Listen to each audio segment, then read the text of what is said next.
Okay, kasi when you study church, when you study history, regardless of discipline, let's say church history, world history, or history of the Philippines, history of America, or history of Eastern Christianity, you need to understand the whole things.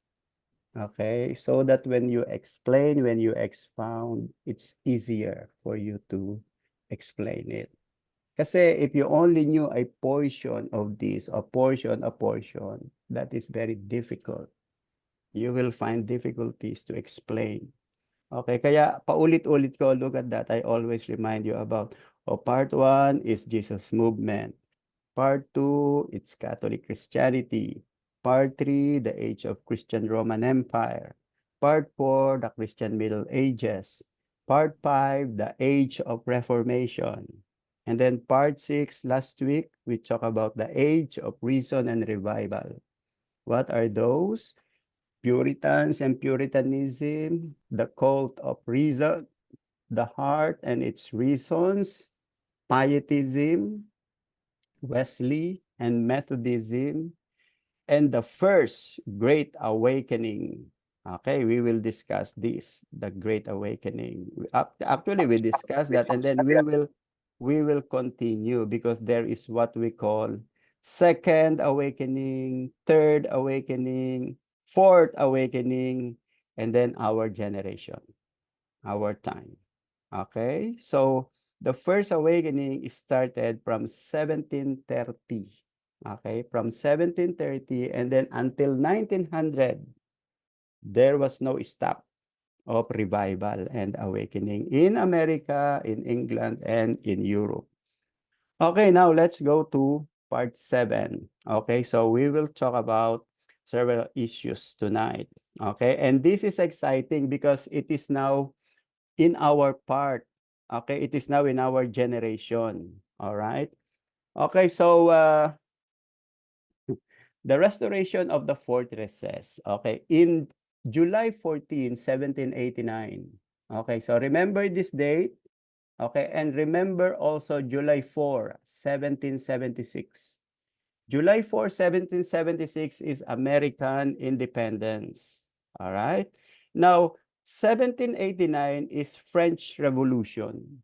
Okay, this is an independence. This is a freedom of the French people from the monarch and church. Because the people of France believe that they were slave of the monarchs and the church. For them, the monarchs and the church are evil. They are collaborating to enslave the people of of France.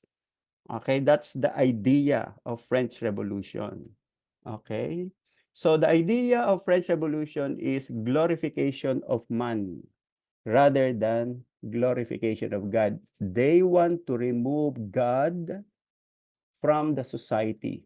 Okay, so last week we talked about the differences between the French Revolution and American Revolution.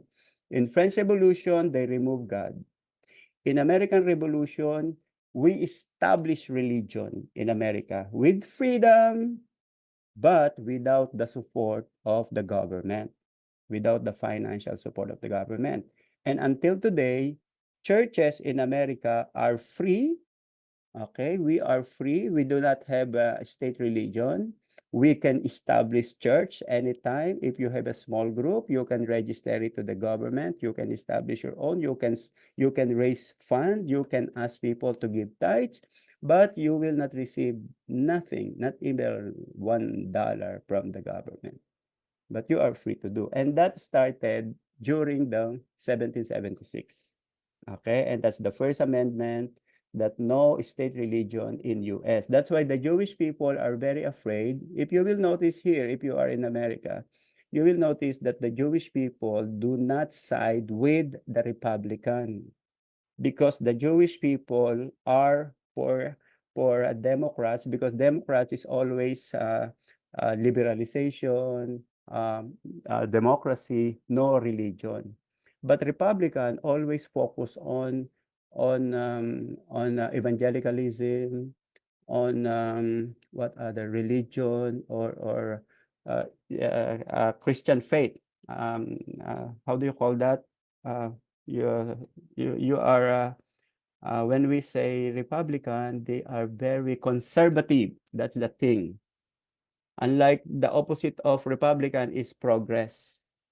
The Republican is conservative, democracy is progress. So the Jewish people sided with the progress instead of conservative because the Jewish people are afraid that if Republican will continue to grow and grow, maybe the Christianity will become very, very powerful in the US, and then they will be isolated again. Like what happened in Europe, like what happened in Spain, what happened in Rome, what happened in Portugal, and they were always isolated because of the power of religion. That's the idea of many of the Jewish people here in US. So in France, okay, the Protestant and Catholic, both of them became the victim of the French Revolution. But for Protestant, there was a less impact. But the Catholic, they really want to demolish Catholic because they said the Catholic, which is the clergy, and the monarch are collaborating to enslave the people of France. Okay? And then I'm sure you're familiar with French Revolution. And the slogan for them is liberty, equality, and fraternity. Okay, so you know that.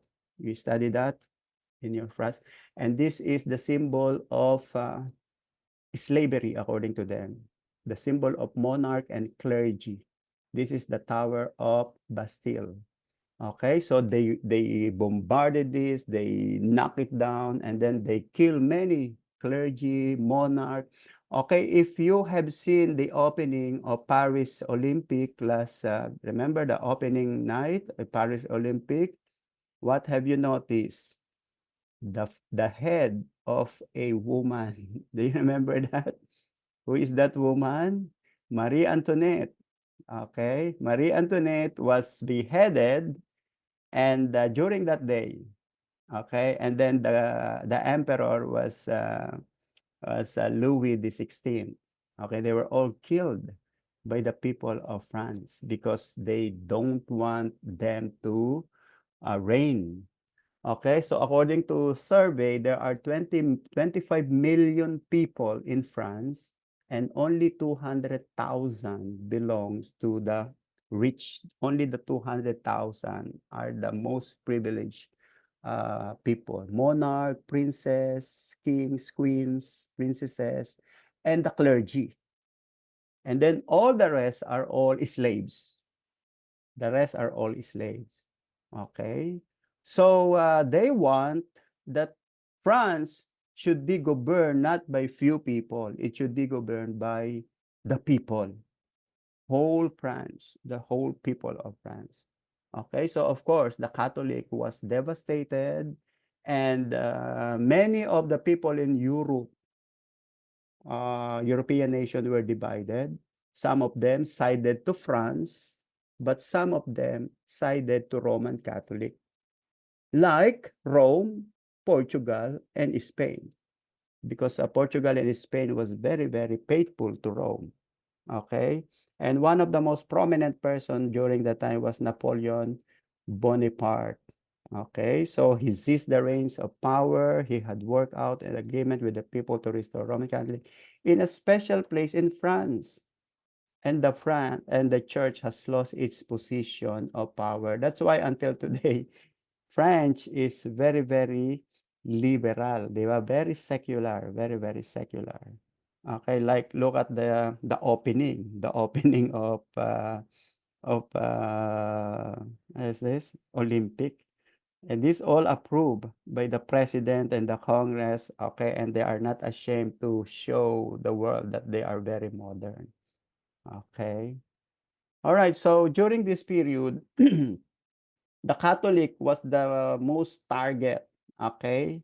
Okay, the Catholic, because the Catholic, according to the French people, the Catholic has enslaved the people for the past 1,500 years.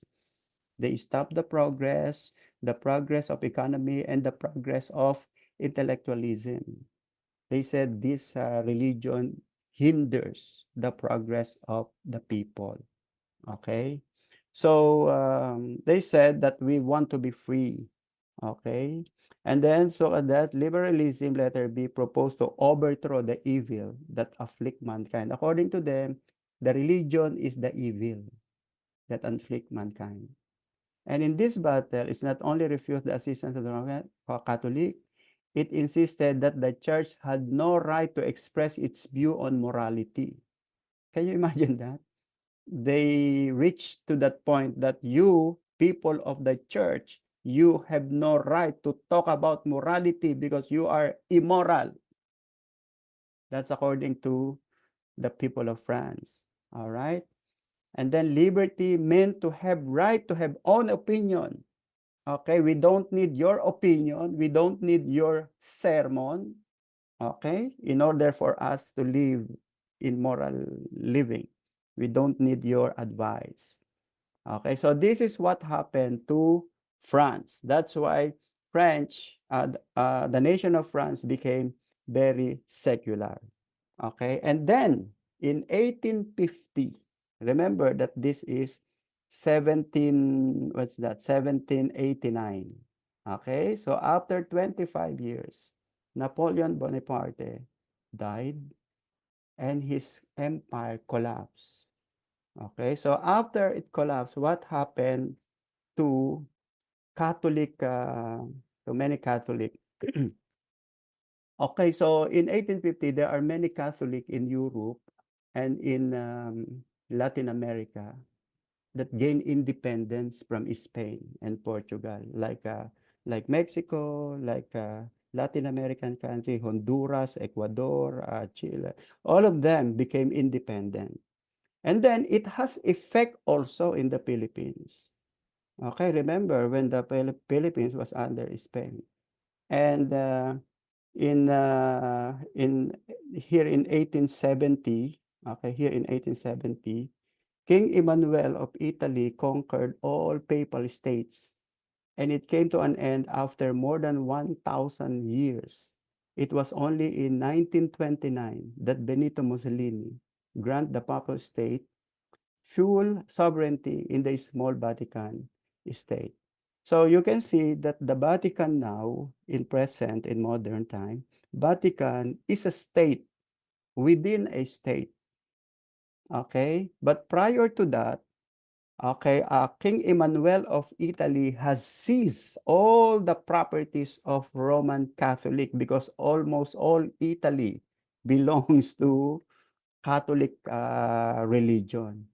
So after this revolution, all right, so King Emmanuel seized all of them, and then they removed the power of the priest.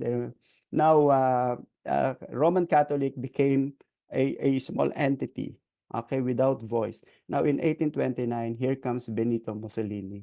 He granted them, he gave them a small city called Vatican, and then it became a state. Until now, it is a state independent. Okay, it is a state within a state, although it is under the jurisdiction of Rome, of Italy, but it's still independent when it comes to decision and then other politics. But of course, as you know, that there are many people from Rome and from Italy are criticizing Vatican because of many immoralities that the priest has done in modern time.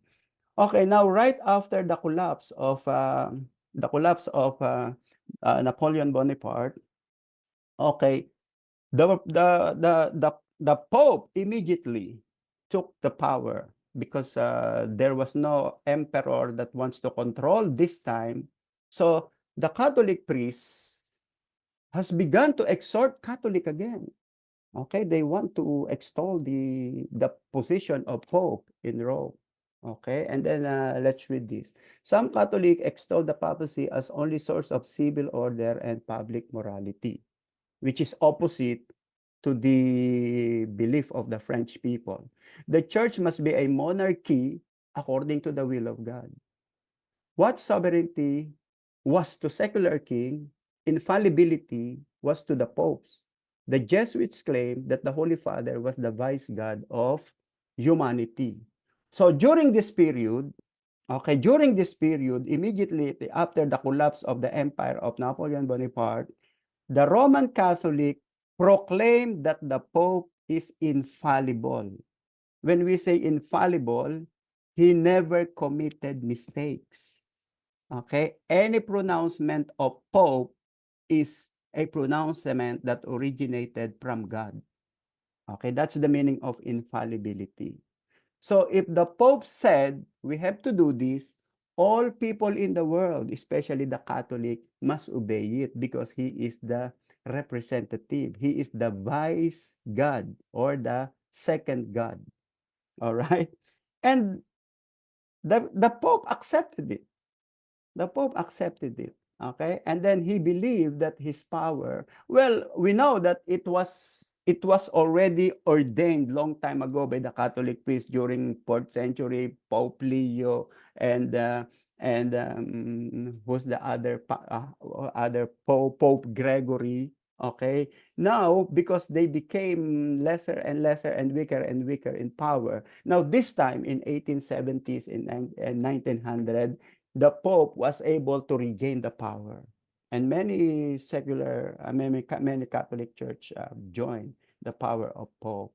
And one of the number one pronouncement of Pope in 1854 was that Virgin Mary had been conceived without original sin. That's the first time. Okay, but the question is, why do you think the Pope used Virgin Mary as his object to strengthen his power? Because the devotion of people to Virgin Mary, especially in Roman Catholic, are that powerful.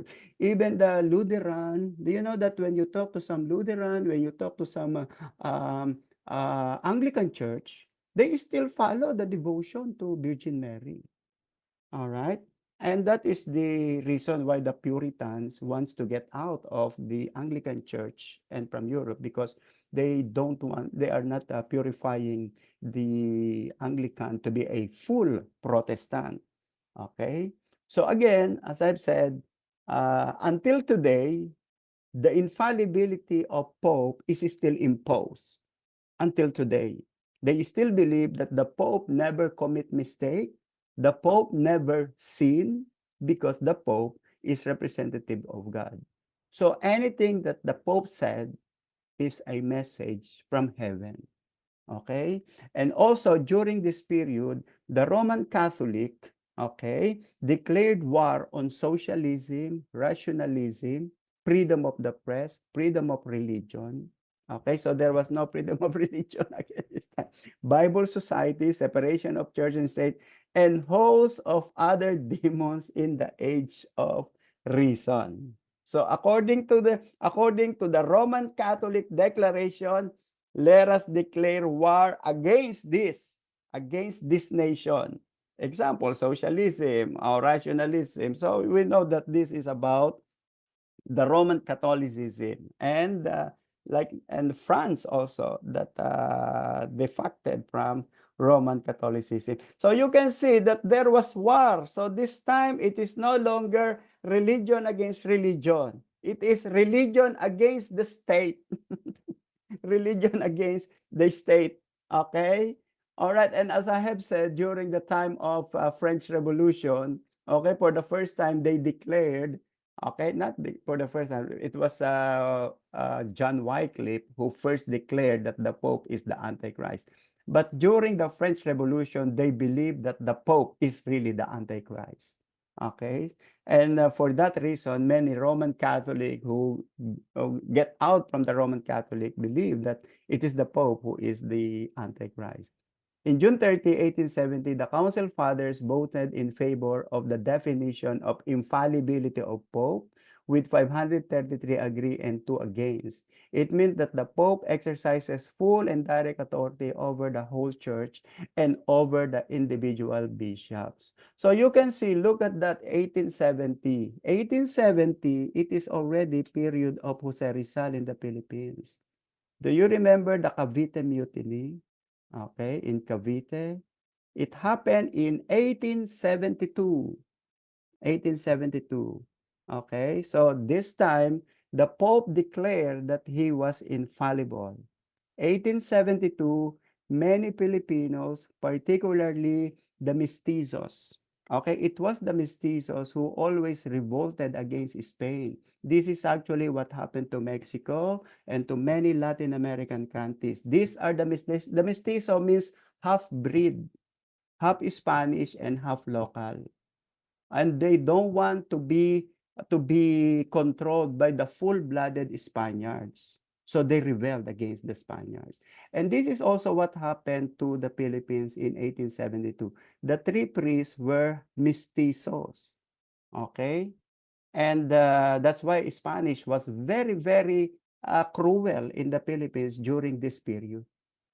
Okay, because of infallibility, the declaration of infallibility, and the king of Spain was very careful because so many nations from Latino has defected from Spain, and they are afraid that the Philippines might also do the same.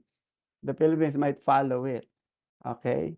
So letter E, this authority extend to matter of faith and moral as well as to the disciples and church administration. All right. So it was during this period, 1870, all right, 1870, which is almost moving towards modernity. Okay. And then after that, in 1800, okay, so after the French Revolution, after American Revolution in 1876, in French Revolution 1879, now 19th century, what happened to the world? Okay, number one is in Britain. There was an industrial revolution in Spain. I mean, in England. For sure you are familiar with that. Okay, we always hear that the industrial revolution in England, and England was very proud of that. Okay. Now, while there was industrial revolution, okay, the English Protestants, okay, the English Protestants began to mobilize the churches. While they are progressing, while the nation is becoming wealthier and wealthier, the Protestants wants to use the money to bring the gospel to many parts of the world. That's the good thing. Okay, so uh, it was found either in the established Anglican Church or in the non-conforming denomination. So English Protestantism, the intention of this is let's unite. Okay, and then let's see what we can do in what is happening in our country now. We are receiving much wealth. So how can we use this wealth for the evangelization of the world? Okay, so they are united. What are those churches? Methodist, Baptist, Presbyterian, Quaker, Salvation Army, Congregationalist, and other groups. They join together, okay, as an English Protestant group. Okay, with the goal of course, what is the goal? Number one, of course, they want to check themselves. Okay, look at letter C. This evangelical movement is sparked and spread in its intense personal piety and springing up from the conversion experience and aggressive concern for Christian service in the world. All right, so again, so what can you see? What have you observed? Every 100 years or 200 years, if there are evil things that will happen, after that, a new movement. Okay? There is darkness, and then at the end of the darkness, there is new light. And then, okay, and then darkness again, and then there is new light. So that's the same thing. After French Revolution, after the struggle of the church with the French and European people, now here comes the new light. Okay, and this new light started from Britain. Okay, so this evangelical movement's goal is to teach God's love revealed in Christ, the necessity of salvation through faith, not through church. Okay, so they began to think this way. And then the new birth experience wrought by the Holy Spirit. So this is now the background for born again experience. Okay, which we are now the beneficiary. All right. Okay, so look at that. So again, this is what we call the awakening or the revival, okay, in Europe and US. We have what we call First Great Awakening from 1730 to 1740. And then after sometimes there was a problem. What is that problem? French Revolution, American Revolution. But after the revolution, Second Great Awakening, 1800 to 1840. Okay, and then after 1800, 1840, what happened? Okay, so the enemy, okay, the fighting between the church and state, okay, the church and state. After that, Third Awakening, 1850, okay, to 1900. And then the Fourth Awakening, the Fourth Great Awakening is 1960 to 1970. That's according to some. And now we are waiting for the final awakening. Okay, hopefully that's why if you will notice, if there is a revival in Asbury Seminary, right, in Kentucky, because it always starts there. Here in evangelical states, okay, in Midwest, there are many evangelical states there, and the Christians are aware of that. Okay, that we might be heading towards the fifth or last Great Awakening. Okay, so the evangelicals. Okay, so now that there is evangelical, again, the evangelical started from Britain. Okay, so what did they do? The first thing that they do is to form the Church Missionary Society. Okay, and the British and Foreign Bible Society. Okay, what is the idea? To publish more Bible and to send more missionaries to many parts of the world. Okay, and one of the greatest labor centered on the campaign was against slavery and the abolition of slave trade from Africa. All right. Okay, so remember that it was a big trade. And if you are familiar with John Newton's song, Amazing Grace, okay? John Newton was a slave trader. Okay, he was a British guy who went to different parts of Africa and took slaves. Okay, okay. Now, one time there was a Broadway show here in New York. I think 10 years ago. The title of the Broadway show was Amazing Grace. Immediately I went there. I was one of the first people who fall in line there. And it was such a wonderful Broadway show. I was really crying because you will see that these slave trades are actually trade from the monarchs themselves. It was the African kings and queens and princes who collaborated with the slave traders from Britain and America.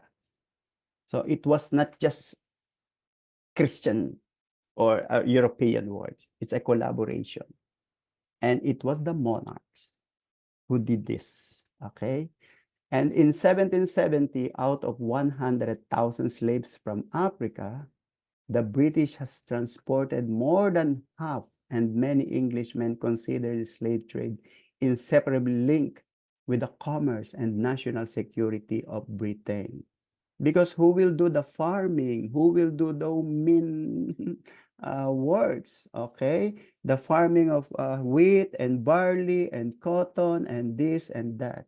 Okay, so during the if you will compare Britain and America according to our records here, while there was industrial revolution in Britain, in America we still continue to use slaves in the farm.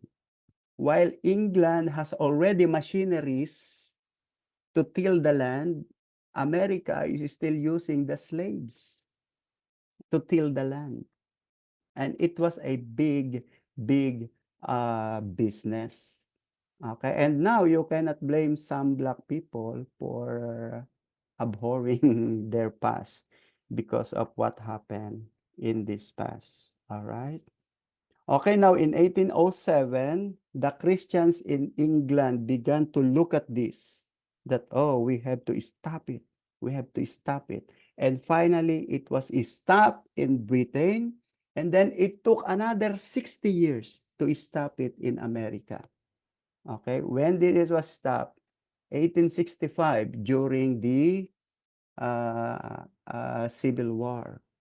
Okay, who started to stop the slavery in Britain? The Oxford University. Oxford movement. In other words, the intellectual people, the Christians, okay, the Christians, the professors, the preachers, the pastors, they began to start thinking of, let's stop doing this business.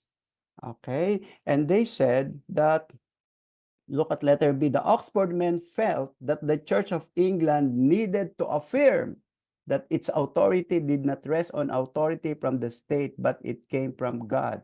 According to them, that it is God who is in authority. It is God who is in control.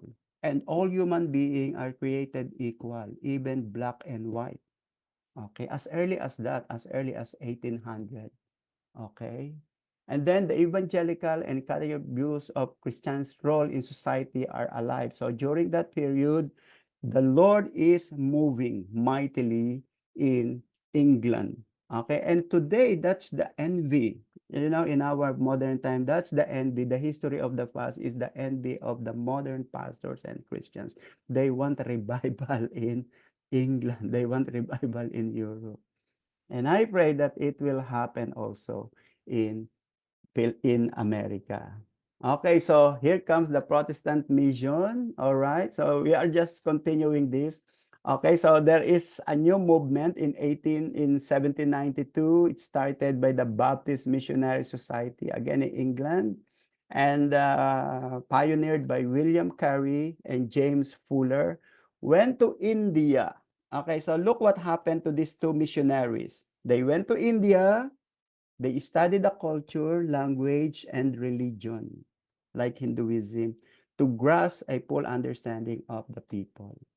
Do you remember in 1500, there was a missionary from Roman Catholic whose name is Matteo Ricci.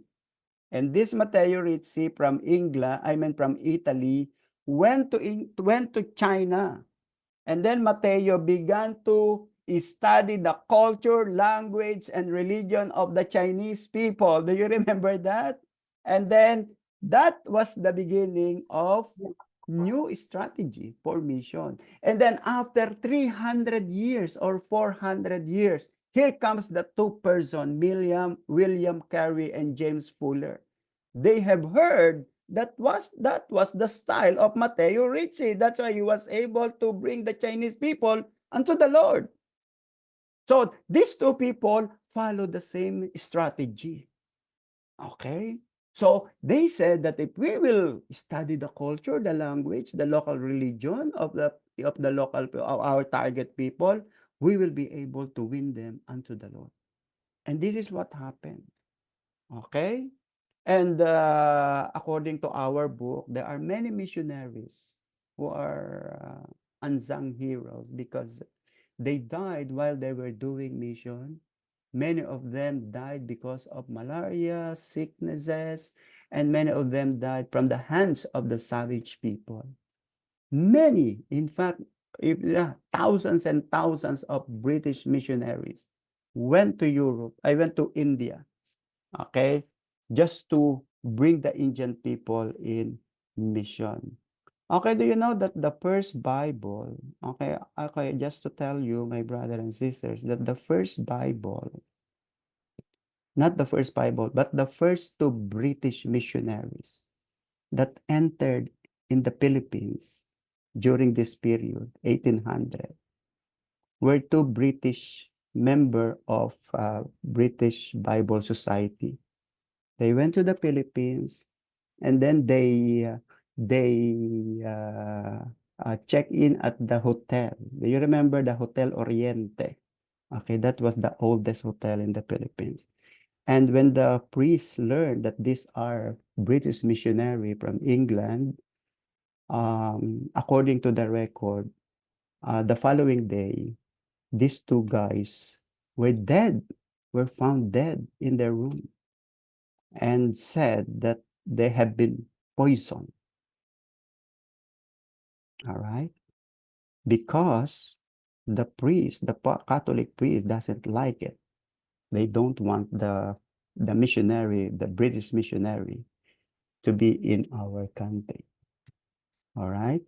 So it's not, of course, it's not in our history, but it is in history of Baptist Missionary Society. Okay. So in 1820s, 1830s, the interest in overseas mission became the general feature of British church life. This was due in part to the success of evangelicals in influencing English and Scottish society. So you can see that was also the intention of Zinzendorf. Remember Count Zinzendorf, the pietism. They went to different places. He mobilizes the women to bring the gospel to many parts of the world. And now this time, after another 100 years or 200 years, the mission never failed. Okay? This is what we call unstoppable mission. Okay? Unstoppable gospel. So my brother and sister, you have to understand this. If you have not been involved in mission, but if you were able to establish a ministry, praise the Lord. Okay, so that is how the evangelicals in 1800 understood the purpose of the church. Okay, and today we continue doing that. Praise the Lord. We continue as OFW, my brother. If you are scattered in other parts of the world, always remember that you are there for mission. We are here for mission. I always tell the people that we are missionaries in modern days, different from the mission work of the people 200 years ago. Okay, so this is the vision of the Protestant. Okay, two emphasis led to the new Protestant world vision. Number one is evangelicals. Okay, so according to the British group of Protestant, we have to proclaim the evangelicalism. What is evangelicalism? To understand that salvation is through Jesus Christ. Okay, it is not through church. Again, so we will go back again to the same vision of the people. Okay, remember that was the original plan of the church, and then after 200 years it will come out again, and then after 600 years it will come out again, and then up. So you see, the people never stop proclaiming, although the spirit wants to stop it. Okay, there is always a group of people that proclaim that Jesus Christ is the Savior and salvation is through Jesus Christ. And then during this period, they began to preach about the second coming of Jesus. For the first time in the history of Christianity, they are very vocal that Jesus Christ, the return of Jesus Christ is coming very soon. And until today, we are still preaching of the second coming of Jesus Christ. All right. And then another wonderful thing is the spirit of voluntarism. Okay, creation of the voluntary society. Okay, aside from the clergy, okay, and then here comes the laity or the volunteer spirit.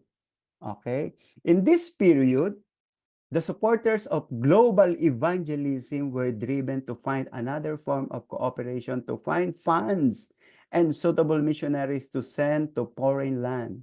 This vision was made possible through interdenominational action. So it was not done by one church only, but it was done by all evangelical churches, member of the interdenominational society, including Anglican, Baptist, Presbyterian, Congregationalist, and Methodist.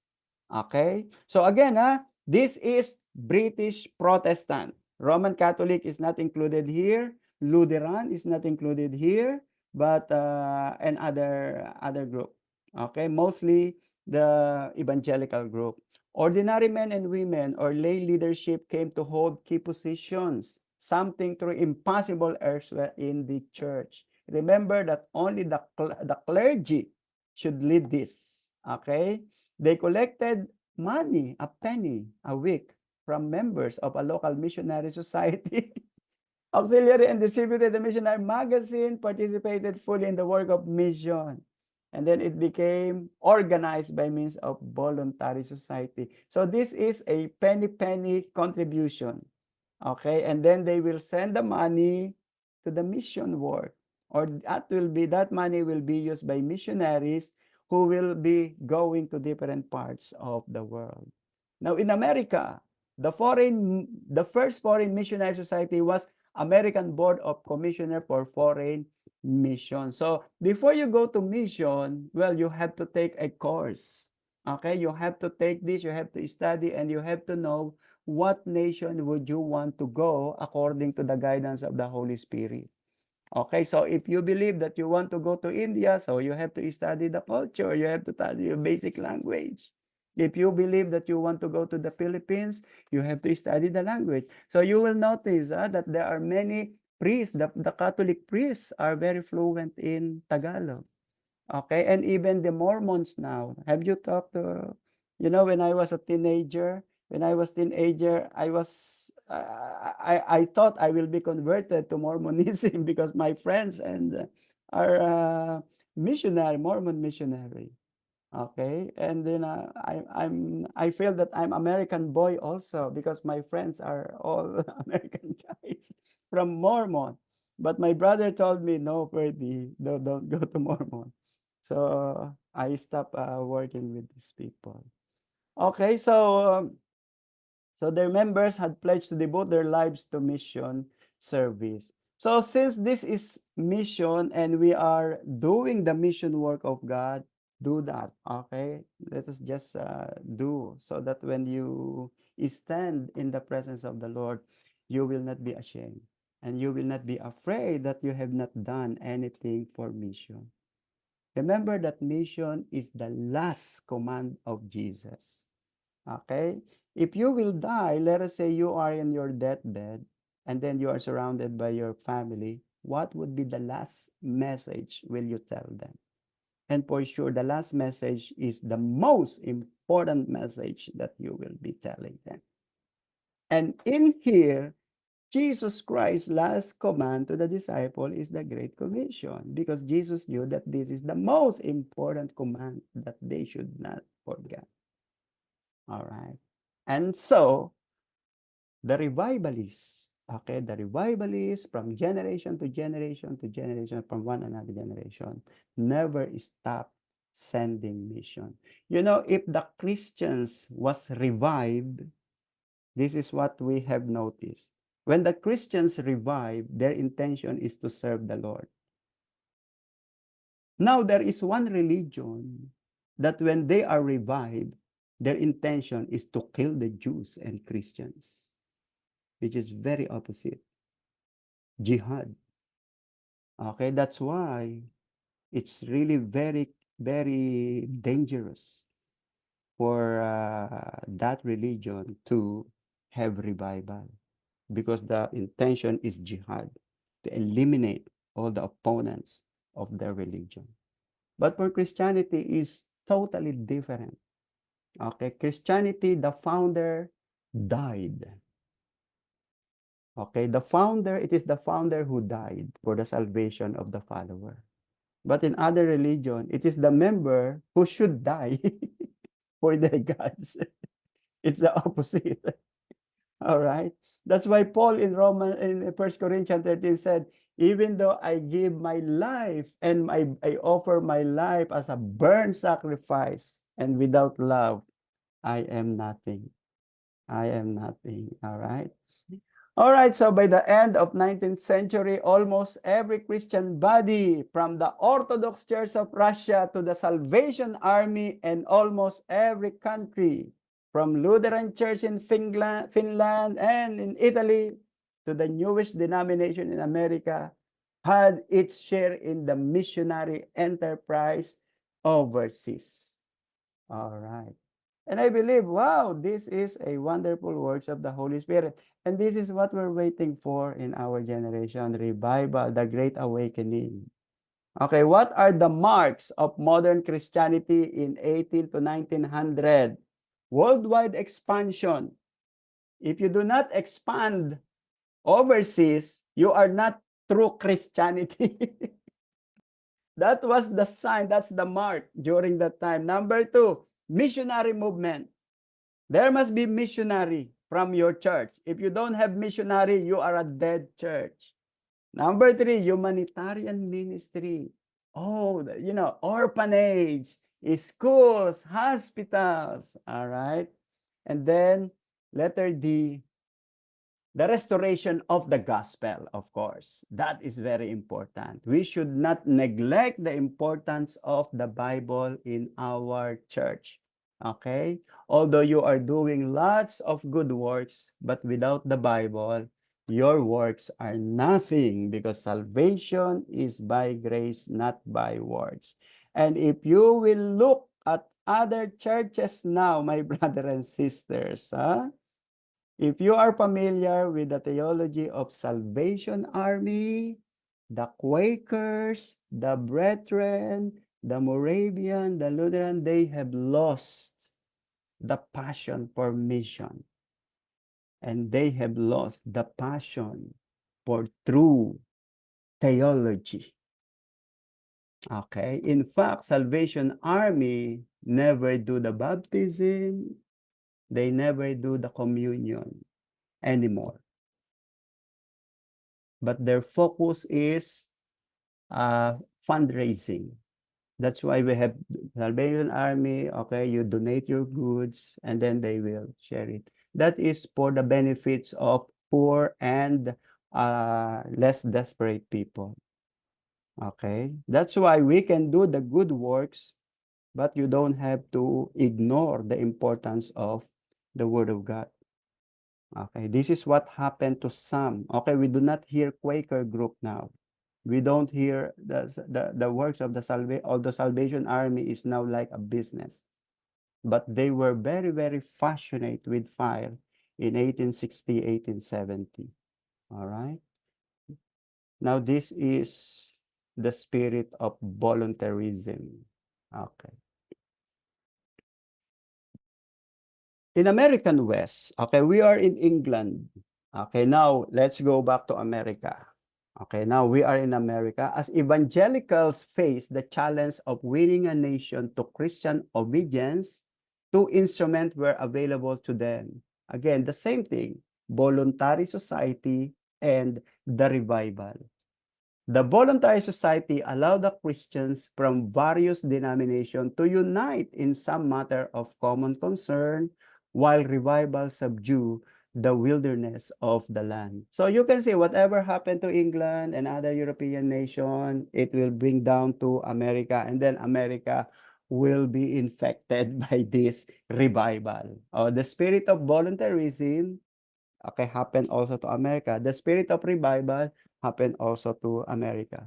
In 1790, evangelicals faced a dual evangelistic challenge and revival to regain the East and to win the West. The revival in 1800 came to be known as the Second Great Awakening. Okay, this is what I have just mentioned a while ago. Provides the next generation with skilled and dedicated leaders to the Western Crusades. So for 2 centuries, the revival preachers, okay, so these are the most important people that we have seen during the 200 year. Charles Finney, Dwight Moody, okay, Billy Graham. Praise the Lord that we have televangelist preachers in our generation. Okay, it's good that we can hear their message. And I think their message are very much needed by the American people in our generation.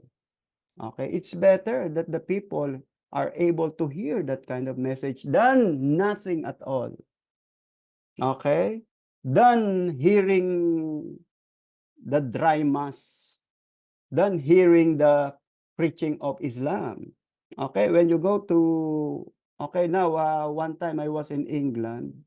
Okay, so when you open your television, you will hear lots of black people in several channels preaching the gospel. It was now the black people who are very active in preaching the gospel in England and in Scotland. That's why I asked the Filipinos there, but where are the white people preaching the gospel this time? All right. It was the black people, it was the immigrants. It was the former slaves, the descendants of the former slaves who are actively preaching the gospel in TV and in the streets. Okay. Okay, but the Catholic, accordingly, Catholic, Lutheran, Presbyterian, Episcopalian rejected the revival and considered it as emotional eruption, not true worship, but they were ignored by. Okay, now, are you familiar with 1906 Azusa Revival? Okay, what happened to 1906 Azusa Revival? There was an outpouring of Spirit, Holy Spirit among the Christians. Okay, it's 1906, and it was a revival coming from different denominations. Some people came from Baptist, from Methodist, from Catholic, from Anglican, from Presbyterian, from Congregationalist, and they prayed together and they fast together because they want to experience the power of the Holy Spirit. And then I think Sister Alma is familiar with this because remember the Azusa? Okay, do you know what happened to that? While they were praying and fasting and singing the Lord, there was a powerful presence of the Holy Spirit, and many people received the Holy Spirit and they spoke in tongue. And that begins the revival and call themselves Pentecostalism, because they experienced the Pentecost power of Acts 2. All right, that is 1906. That's where we came from. Okay, the Church of God was established immediately after this revival in 1906. Okay, and then later on, the other group, other churches, other evangelical churches or born again group was also established. And do you know who rejected this? The revival. That's why the Pentecostal was rejected by the Catholics, by the Anglican, by the Lutheran, by the Presbyterian, by the Episcopalian.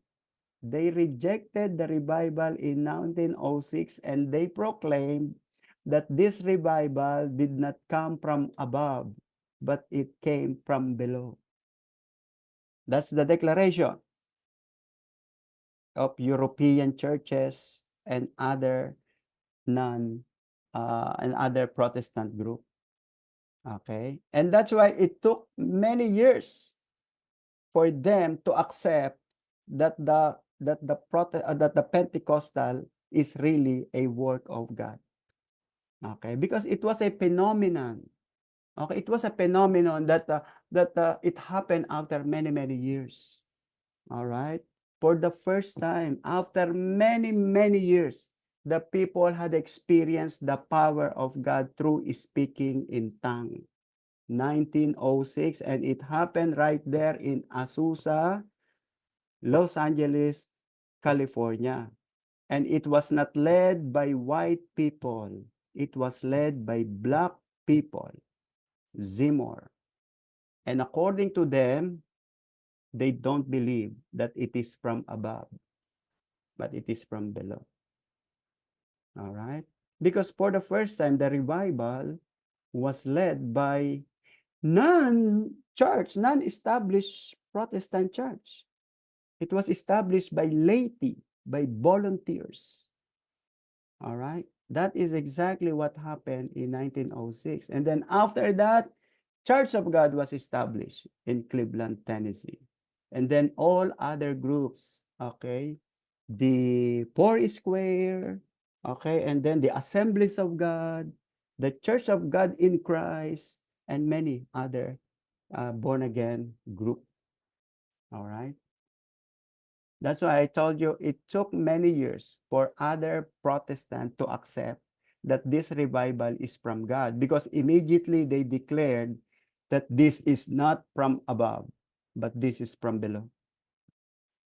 Okay, so Christianity among slaves. So what happened to the black people in America? All right, so let's go. Let's have a very short understanding what happened. Remember that black people is the result of slave trade. It started in 1620 And then in 1830, a number of slaves in America are about 2 million. Imagine from 1830, there are 2 million people. And now, if you will check the population of Black people in America, there are about 40 million people all over US. Okay? The big issues at the time was, should the new territory be slave or free? Okay, Christianity gave a slave a new center for his new life in a new land. But some oppose the idea. They fear that the slave might find in the Bible ideas of human equality that could incite him to rebellion. Okay, this is actually what happened. The slaves are working in the farm. And in the farm, they have their own housing. Okay? They have their own housing, and the white preacher will come on Sunday to preach the gospel to the Black people. Now, later on, they decided to train Black people who will do the pastoral work in the farm. Instead of the white people to go to the Black people, it is the Black people who will be there inside. And then they call it invisible institution or Black Cosmos. They call it Black Cosmos. So there is a book called The Black Cosmos. This is a book about here in history of Christian slavery in America. Okay, so when the Christians, when the pastors began to read the Bible fully, they began to relate that we are just like Israelites, and the white people are our Egyptian enemies. They use that as their, and then let's destroy the Pharaoh, and the white people are the Pharaoh. And our presence here is similar to wandering desert 40 years in the wilderness. That's how they understood it and apply it unto their experience. Because this is not their land originally. Their land is in Africa. And then they went to America, similar to what happened to the family of Jacob who were in Canaan, and then they went to Egypt. And according to this Black Cosmos, this is our experience. All right? And accordingly, when Jesus Christ delivered the people from demonic oppression, it is similar to their experience that Jesus Christ can deliver us from our evil employer. All right? So this is what happened. But praise God, after many, many years, it has been fixed by the people. Of course, one generation, there will be a negative reaction. After one generation, it has been fixed, the problem between the two. And until today, we still feel the separation. We can still feel, when I was doing my doctorate here, I have lots of Black American classmates, and this is their narrative. This is their narrative. I told them, we also experienced that. We Filipinos, we have been enslaved in Spain for 400 years. But when we become Christians, we should be redeemed from this. We should be redeemed from this. In fact, many Filipinos are proud that they are under Spain for 400 years. Okay. But I don't know. Maybe we have this different feeling and different understanding. Until today, the issue had never changed. Okay. So praise the Lord for, I always say that Jesus Christ has delivered us from that. Okay, we should be redeemed from this. We should be redeemed from all resentment. We should be redeemed from all hatred. All right? Okay, but they always tell me, oh, Ferdy, you don't understand. Ferdy, you don't understand. Yes, probably I really don't understand it. Okay, I really don't understand. I'm not in the shoes of this people. All right? Okay, although shaped by evangelical culture, okay, Abraham Lincoln, we know that he was the president when the Civil war, okay, erupted in America, but he was not a member of any Protestant church. You know, there was an incident. I don't know if this is true, but it is on his book. Okay. He said that one time, Abraham Lincoln, he was not a president yet. Okay. One time, he was asked by the preacher. Okay. Now, the preacher, actually, it was the preacher who was preaching about heaven. And then at the end of the preaching, the preacher said, anybody here wants to go to heaven? If you want, please stand up. So the whole congregation stand up except Abraham Lincoln. Okay? So when then the pastor said, "Oh, sit down." Okay, now sit down. Now, Mr. Lincoln, why did you not stand up when I asked you if I asked the congregation to go to heaven? You know what did he said? Well, this time I don't want to go to heaven. I just want to be president and go to White House. That's what he said. I want to go to White House first before to go to heaven. All right. Well, I don't know if that is true, but it was Abraham Lincoln who promoted this. Okay, the emancipation of slavery. Okay, which is very successful, but it's not that easy. Okay, it's not that easy to establish it. There was war. Okay, one of the shocking things that happened during this period was Charles Darwin. Charles Darwin theory of the origin of species and evolutionism has a great impact in the society of the whole world. It started in England. Okay, it started in England, and he said, actually, he was a scientist, and then he said that the claim of the Bible is not true. It shocked the world. Okay, okay, because there was no God. Okay, because he believed that if God is true, there should be peace in the world. Okay, if since there is no peace, it means there is no God. Okay, so we did not created by God. Human being were not created by God. Okay, and then it started from the mist. The origin of life did not started from God. It started from a very, very small mist. Singaw, it's just a mist.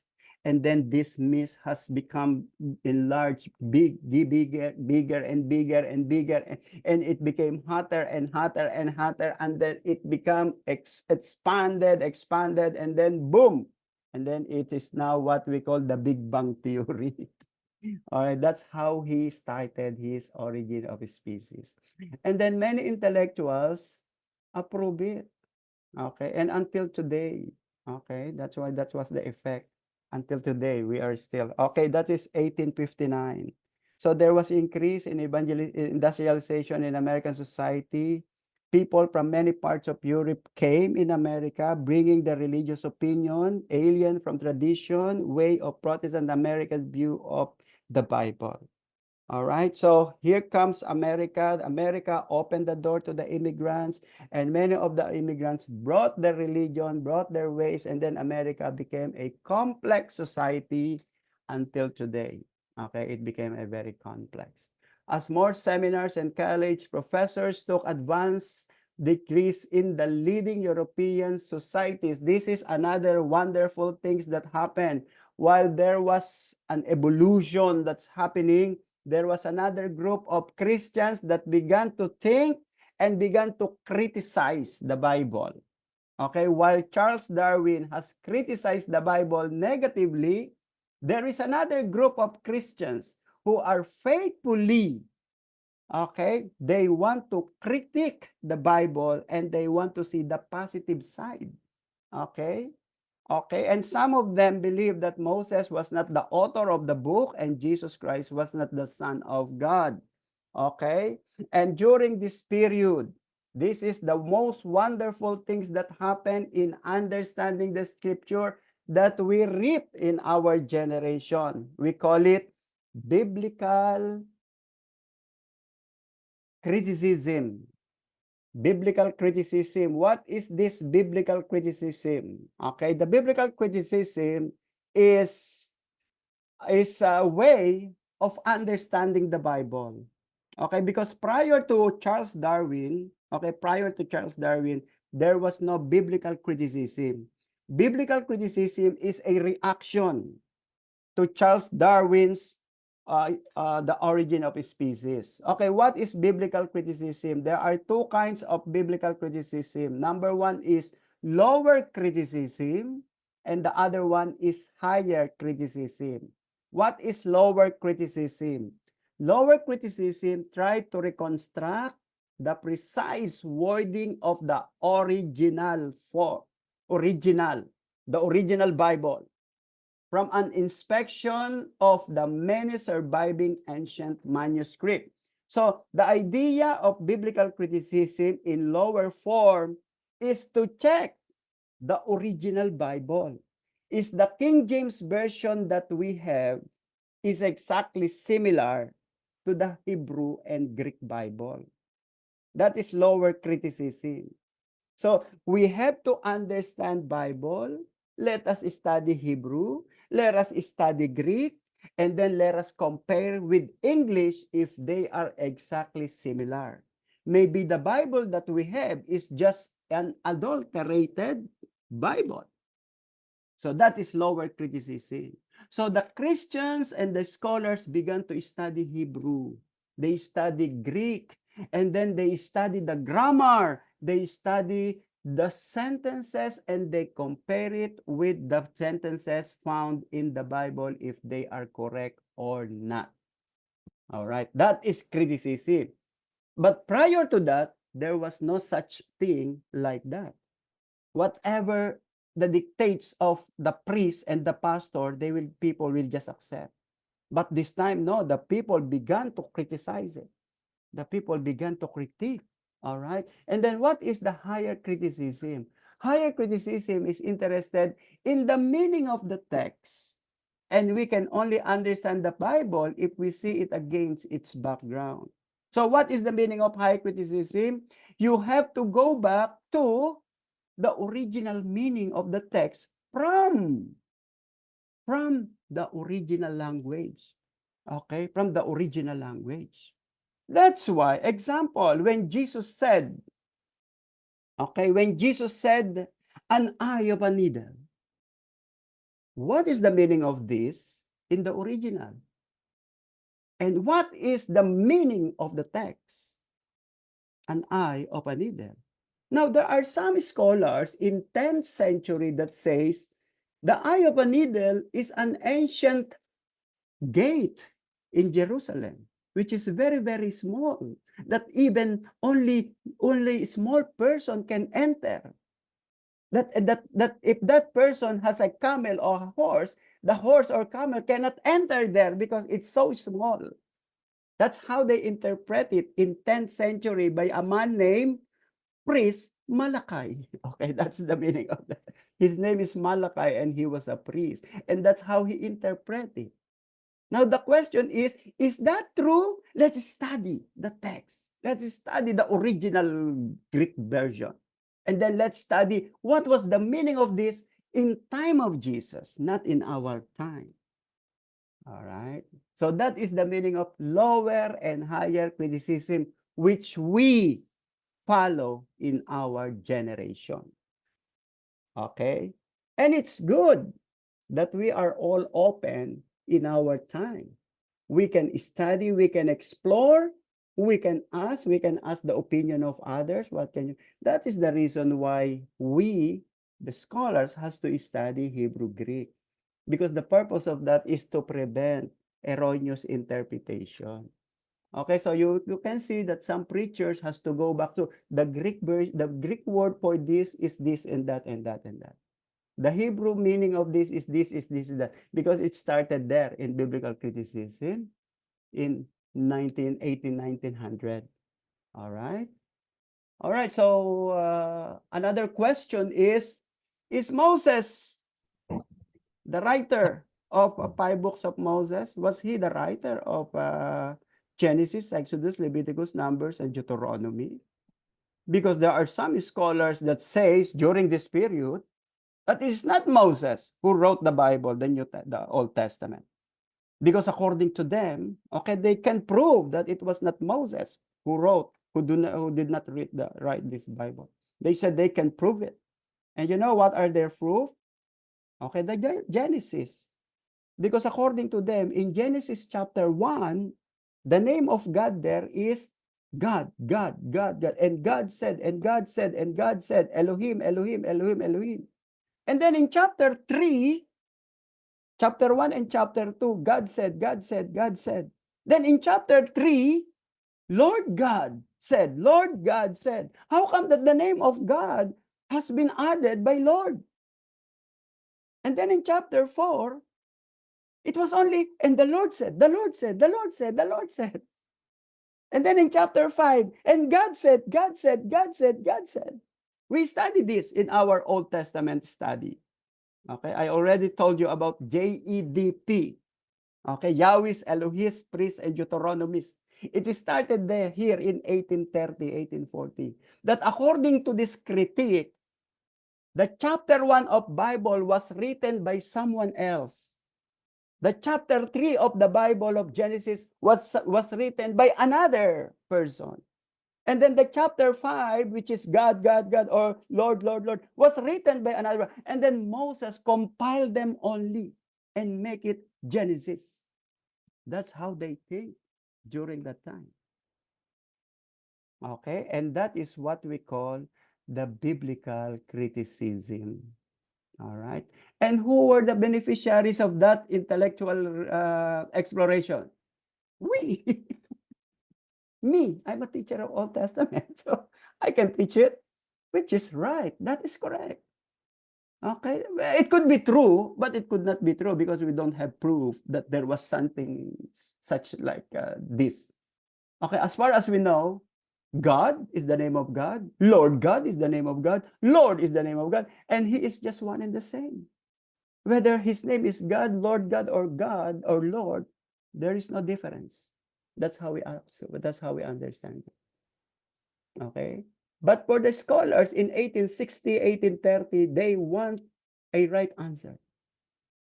Because the people are asking for the right answer. Okay? So what is happening during that time? The people are becoming more intellectual and more intellectual. They don't just accept what you say. They don't just accept what the priest said. They began to think. Okay, why? Well, as I have said, people during that time have learned from the past experiences. Okay, they have learned from the history of the church. They have learned from ups and downs of the church. And I believe we too, we have learned. That's why we are very careful now in our faith. We just don't want to follow.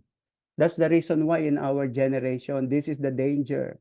Okay, what's happening in the churches now? One member, oh, I don't like the preaching today, I'll go to other church.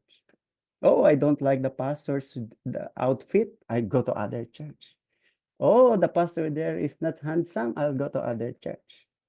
Oh, they're emphasizing the tithes, I'll go to other church. That's the danger in our time. There's so much freedom. There's so much freedom. Okay. Okay, right now, we don't care about the denominationalism. I don't care if it is your Baptist, if it is you are Baptist or Methodist, as long as I can worship the Lord. That's why, what should be done by the leaders? Okay, the leaders should be, okay, I think this is my encouragement to our leaders. The leaders should be good in theology. We should be good in our preaching. We should be good in our relationship. Okay. We should go deeper because many people are looking for other sources like YouTube, Facebook, Instagram. When, especially the young generation, they are curious. They are curious for new things. They are curious about the prophecy. Okay. They want to hear new things. They want to hear more things.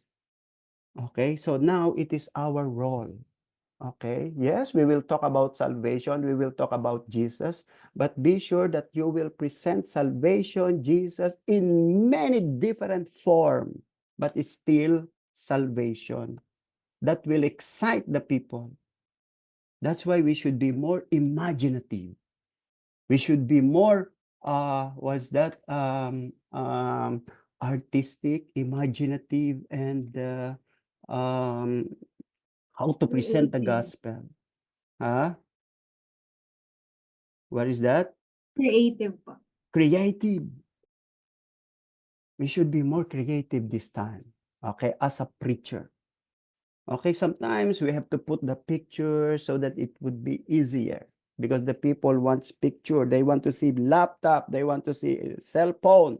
So if you can put a not video, but pictures. And then from this picture, okay, that is the result. Do you know that the Catholic, to go back to the story of Catholic, in 6th century, 3rd century, 4th century, there was no Bible. So the Catholic began to draw pictures. What happened to baptism of Jesus, the birth of Jesus, whatever happened to Jesus, the preaching, the healing. And they present the gospel in pictorial ways. And they were so successful to bring the people unto the Lord, even though they don't have Bible. Okay, now when the Christians, when we began to grow and began to publish the Bible, okay, the Protestant used the Bible, but the Catholic continue to use the pictorial Bible. They did not, they did not change their ways. Okay. So critics believe that the books of Moses was actually the product of centuries-long composition that included from great literary traditions being combined throughout Israel's history, while others challenged the accuracy of the gospel, especially John, and their concern was the search for the historical Jesus, that the gospel writer were intentionally fraudulent in creating Jesus' history. Okay, by the way, my brother and sisters, there is a growing group of Christians here in America. Okay? In fact, the promoter of this is the author of the Bible, of the author of book. His name is Bart Ehrman. Okay, he's Bart Ehrman. He's one-time speaker in us here in New York. He's a professor in the University of North Carolina. And he's very prominent. He's very popular. And then this is his belief. He said, I believe in Jesus. I believe in the gospel of Jesus, but I don't believe in the gospel of New Testament. And then the question is why? Because the gospel of the New Testament, the gospel that we can see in the New Testament, is the gospel created only by the disciples of Jesus. It was not the actual story. It was not the real history. This is only a theological belief of the followers of Jesus. And they said it is fraudulent. There are so many missing things in there. All right. So this is it. Now, how do you react on that? So my reaction is this. We only heard Jesus from the gospel, from the New Testament. Okay. Other than that, we cannot prove anything about Jesus. Okay. The New Testament is enough for us to know and to understand the nature of Jesus Christ. Okay. That is enough. Okay. And if you say that there are some missing like that, those missing has been allowed by God. Okay. Because believing in Jesus and believing in this small revelation of Jesus is enough for us to go to heaven. Our goal is not to be intellectual. Our goal is to be in heaven, to become like Jesus, Christ-likeness.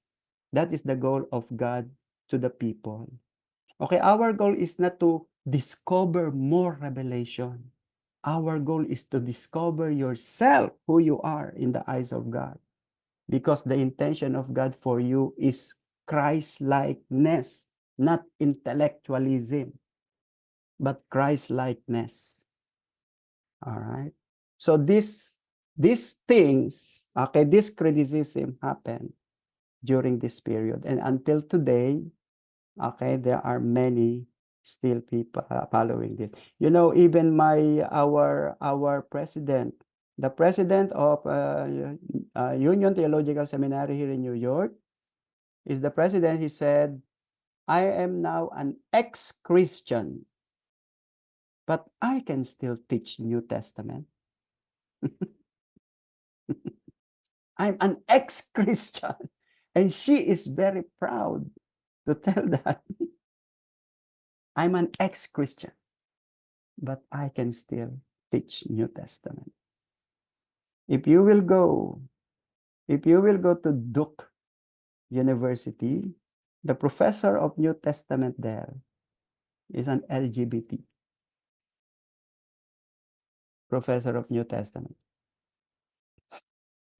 Well, I just want to tell you that this is how liberal we are.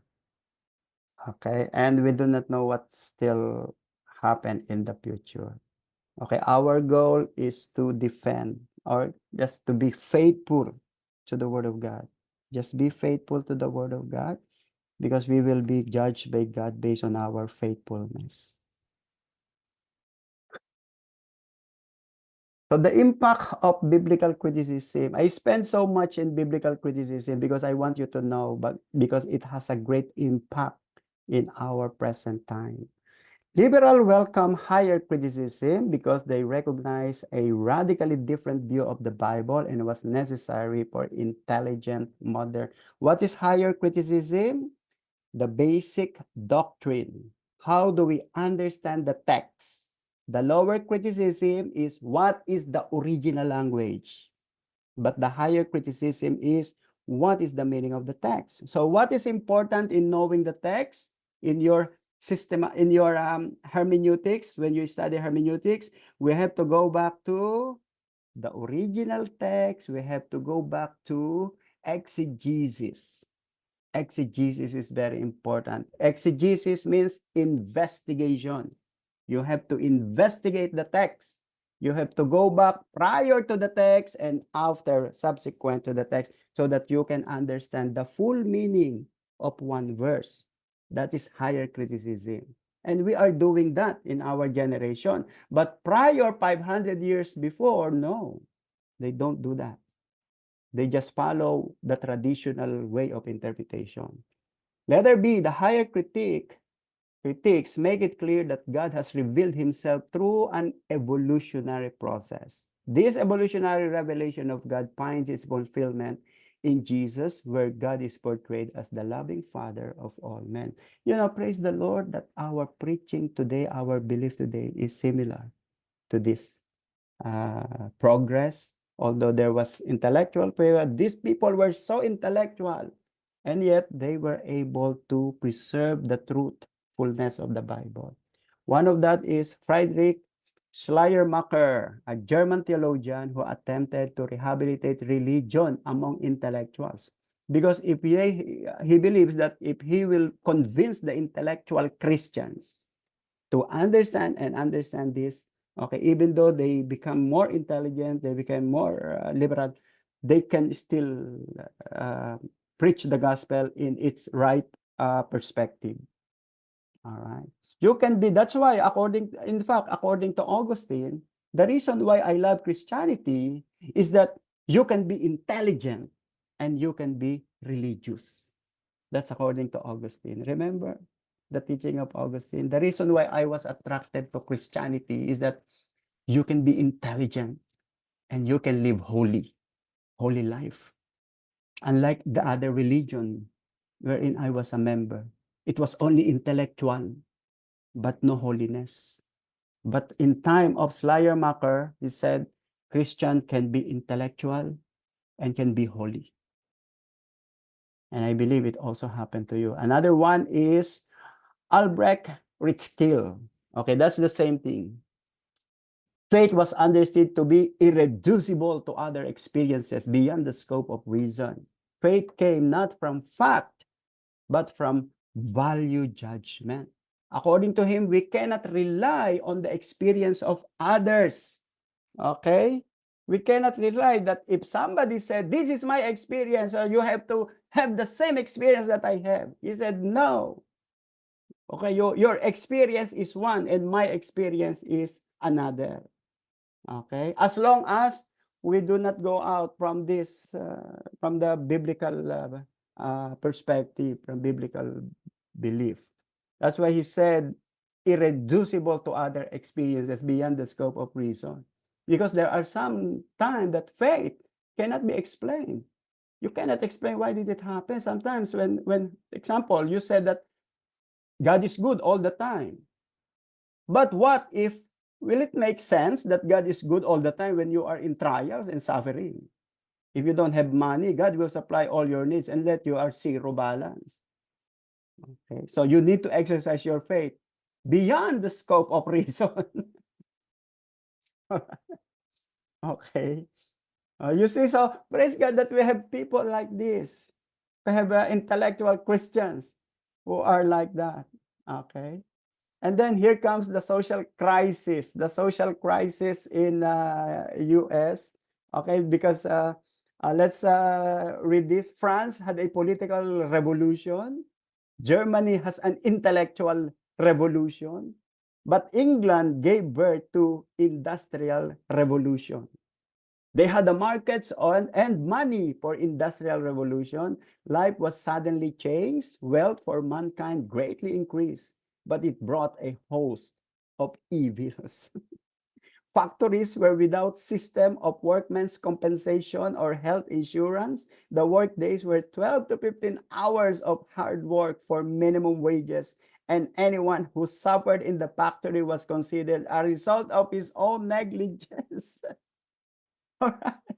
So look at what's happening in the factories during that time. Okay, factories are without system, people are without health insurance. The working hours is 12 to 15 hours a day. Okay, and the salary is very minimal. And then when you suffered, let us say you had an accident, it is your own negligence. And the factory and the company has nothing to do with this because of your foolishness and stupidity. Okay, now here comes the Christian. The Christian enters. The Christian began to, oh, we have to intervene. We have to help our brethren. We have to follow. And praise God, they were so successful to change the system here. You see? That's why because of the Christians, it is the Christians who are very good. Thus, the problem of industrial society tended to concentrate on one question, property. Who owns this property? Anyone who owns this property is responsible for anything that may happen on this property. Okay. You cannot say because you are stupid, that's why it happened to you. Because you come here, that's why it happened to you. Because you come here, that's why we met an accident. If you did not come, there will be no accident. Okay, the U.S. Constitution forbade a federal government to make any church the religion of the land. And some European societies have stripped off the privileges of the churches, Catholic and Protestant alike, and later excluded from the arena where crucial. Okay, because the Christians cannot intervene. You know, the Christians cannot intervene because the Christians is only responsible inside the church. Okay, and you cannot intervene inside the factories. Okay, you have no right to do that, Christians. And then what did they do? They began to writing. They put it in writing in the newspaper. They exposed the evil of the factories and the businesses and the factories and the works in the black cosmos. They began to expose it in writing.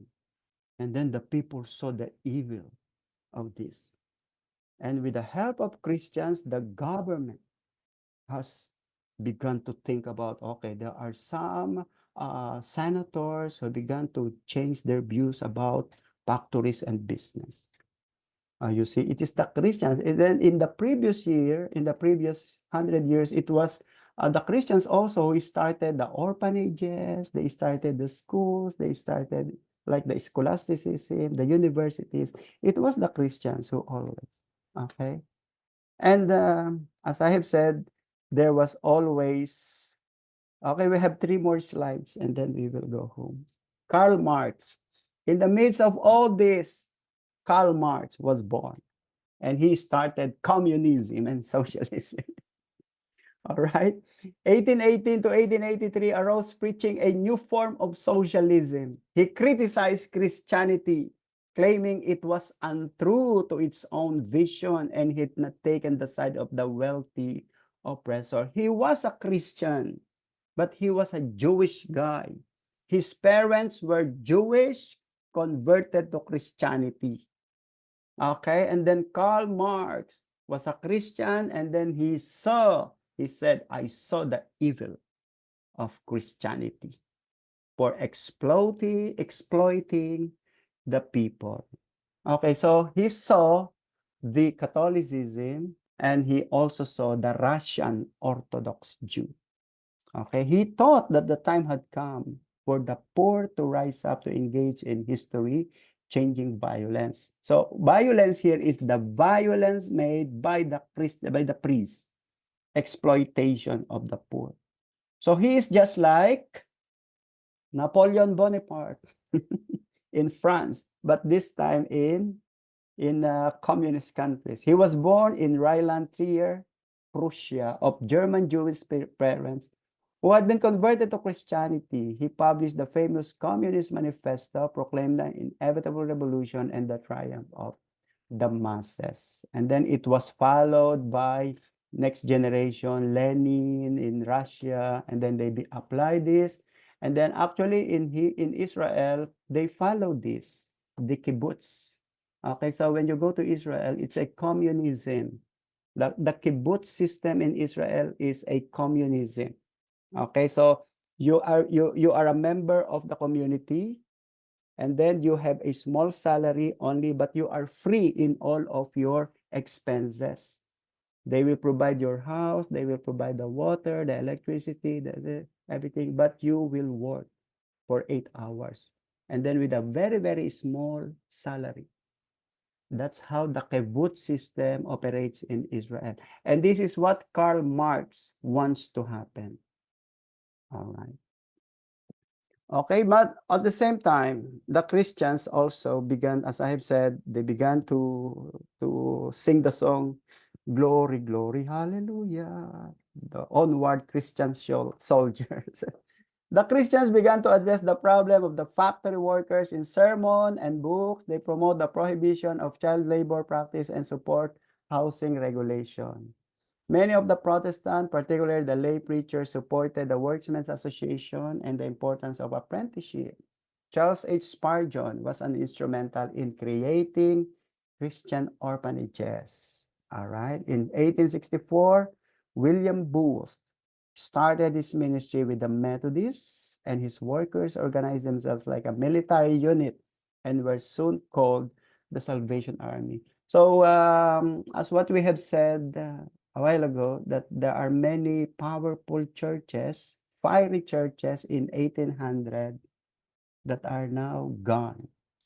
They are no longer in the service. If they are, they have lost the vision. They have lost their original vision. All right. Like what happened to Salvation Army, like what happened to the Quakers. Okay, like what happened to the Brethren. Where are they now? We cannot find them in our group. All right. And then what's happening to other evangelical churches like the Lutheran, like the Episcopalian, like the Presbyterian, especially the Presbyterian now. The Presbyterian now are divided so much. One group is against, the Methodists. One group is against Israel. Another group is pro-Gaza. Another group is pro-LGBT. Do you know that there is a group of Presbyterian? The preacher are, how do you call that? The LGBT with makeup, so many makeup and different, with the big hair and this. And these are preacher of the Bible. Okay? And so as I've said, they lost the vision. And I pray that the Lord will find us faithful. Okay, the Lord will find us faithful.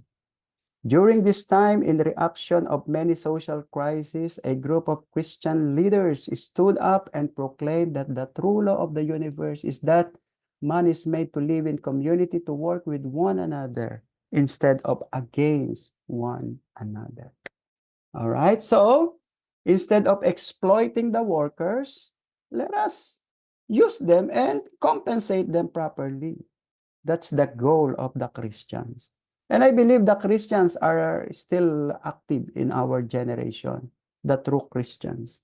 And then here is the social gospel in America. The social gospel was a movement among liberal Protestant pastors and theological professors in order to work through established denominations and political agencies. The central theme was the belief that God's saving work included corporate structure as well as personal lives. So you cannot say that the gospel. Okay, you preach the gospel and then you have a different lifestyle. Okay, that's the goal of the social gospel in America. And that's the reason why we have business ethics in Protestant. Okay, so remember the Protestant business ethics. That's the business ethics is very important, like the cheating, everything that you done evil and it started here among the Christians. Okay, it started here in social gospel. Okay, you know that the ethic that you should not deceive your employer, and then the employer should not exploit your employees. It is based on the Bible. Dwight L. Moody, Charles Finney, and others were visionaries to promote morality and Christian America. They want America to become really a Christian nation. They encourage the believers to move from personal regeneration experience to the social mission of the anti-slavery crusade. They thought the teaching of Jesus contained the principles for the right ordering of society. Many churches and theological seminaries reshaped their belief to address social concern, occupational safety, old age security, minimum wage, and the right of arbitration. That's it. How do you look at this in the history of the past? Okay. This is just ups and downs and ups and downs and ups and downs. I don't know if our situation, because the history of Israel is just like the history of church is just like the history of the Bible. Okay, sometimes Israel is up, and then God will send the servant, and then sometimes they are down. God will send the servant, and then the servant will bring them up. Okay, with me servant prophet, and then down, and then God will send the prophet, and then and it is just like in our church history. And in our generation, I don't know, are we in up or we are down? How do you assess our present situation? Are we in the middle or are we on the high? Are we in the top now or we are down now? Okay. Okay, because always at the end of the darkness, there is light. There is always like that. So there is darkness and then comes light. There is darkness and then comes light. There is darkness and then comes light. And here in our generation, are we in darkness or are we in light? If we are in darkness, the end of this is light. Okay? And that's why we are only waiting. Actually, we are only waiting for the revealing of the Messiah. Israel is waiting. They said, we are waiting for the final redemption of the nation of Israel at this point of time. We have this, we were able to establish the nation, we were able to establish the economy, the military. What we need now is the third temple and the appearance of the Messiah. That's what they are waiting for at this point of time. Now, Israel is in turmoil. Israel is at war right now. We do not know what will be the end result of this current war. Okay, we do not know. Will it continue? Will it getting worse and worse until the second coming of Jesus? All right. But as far as we know, Jesus Christ will return in an earth that is chaotic. That's why he will save us. That's the reason why the Lord will rapture us. Okay, because God will rapture us from a chaotic world similar to the time of Noah. What was happening during the time of Noah? It was a very, very chaotic, evil world. So God judged them. And Jesus Christ compared that my second coming is similar to that time.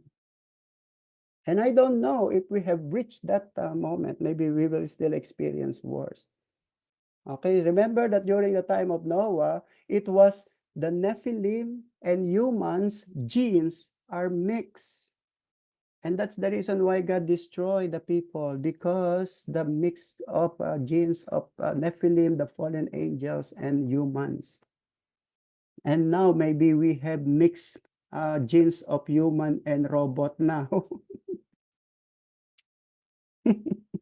Maybe AI can produce super militar. That's the aim of China.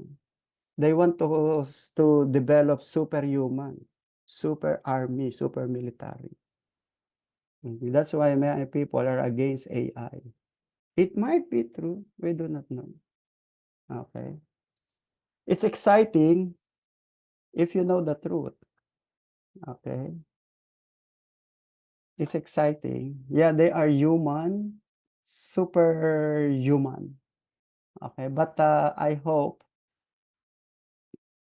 we will not experience the chaotic event that will happen in the world. It's really very, very chaotic. But we believe, according to our systematic theology, we believe that we will be raptured by Jesus before the pouring out of the wrath. Okay, God will pour out the wrath, but before the wrath comes, He will rapture us. Because Paul said that we are not children of wrath, but we are children of light.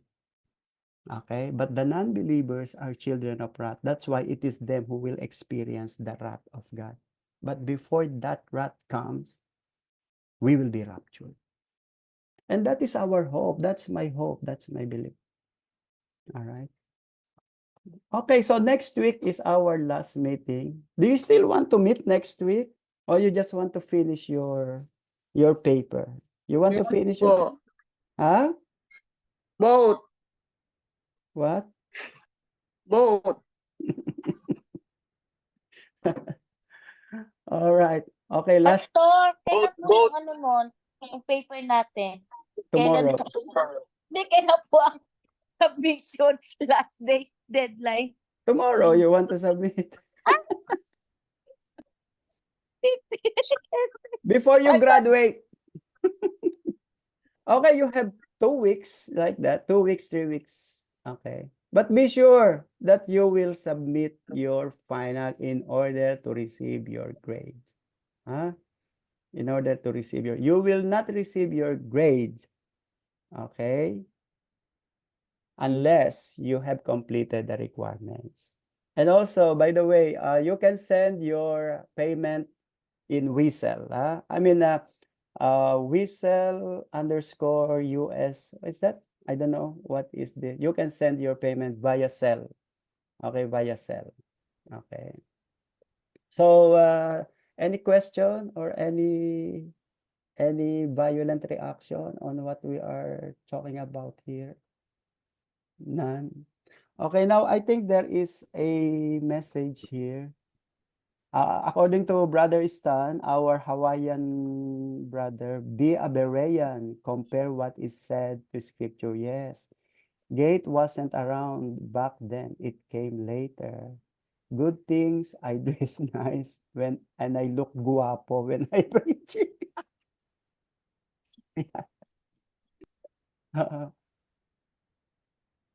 May nakilala po ako kay Paul siya. May nakilala po ako kay Paul, di siya naniniwala. Okay. It's up to him. Yeah. Yeah, Methodists down. Okay. So the Methodists are, the Lutheran, the Methodist, the Anglican, the Reformed Church. Okay. These churches are the product of Reformation. Okay. Number 1, Lutheran. Number 2, Anglican. Number 3, Baptist, Anabaptist. Number 4, Reform. Okay. And then the what is Presbyterian, and then Episcopalian. Look what's happening to this church. Look what's happening to this church now. We don't judge. We just want to see what is really happening. Okay? Because as if they have left the truthfulness of the gospel. Okay, like what happened to Salvation Army. The Salvation Army do not believe now in water baptism and communion. They don't practice it anymore. Okay? But they are actively raising funds for the poor, especially the victims of tragedies all over the world. They are very active on that. But when it comes to this, how did I know? Because I have a Salvation Army pastor friend here in New York. He even went with me in Israel. And he sometimes invited me in their convention. Okay. But they said this is now our practice and our belief. I told him, what happened? He said, I don't know. This is the statement of faith now of our church. All right. Even the Quaker. Okay, where is the Quaker now? Do you know why did they call Quaker? You have to quake in the presence of God.